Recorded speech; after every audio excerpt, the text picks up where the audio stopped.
Breaking news చూస్తున్నాం. రాజ్యసభ ఎన్నికల్లో పోటీ చేసే ఆలోచన లేదని టీడీపీ అధినేత చంద్రబాబు చెప్పారు. తనను కలిసిన టీడీపీ నేతలకు చంద్రబాబు రాజ్యసభ ఎన్నికల్లో పోటీ చేయడం లేదని క్లారిటీ ఇచ్చారు.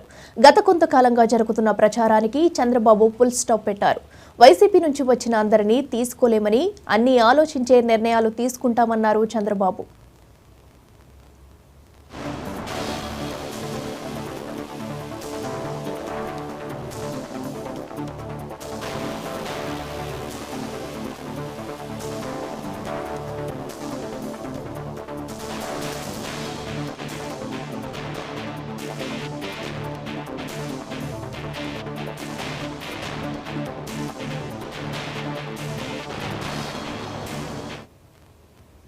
రాజ్యసభ ఎన్నికల్లో పోటీ చేసే ఆలోచన లేదని టీడీపీ అధినేత చంద్రబాబు చెప్పారు. తనను కలిసిన టీడీపీ నేతలకు చంద్రబాబు రాజ్యసభ ఎన్నికల్లో పోటీ చేయడం లేదని క్లారిటీ ఇచ్చారు.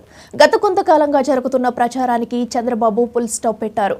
వైసీపీ నుంచి వచ్చిన అందరినీ తీసుకోలేమని, అన్ని ఆలోచించే నిర్ణయాలు తీసుకుంటామన్నారు చంద్రబాబు.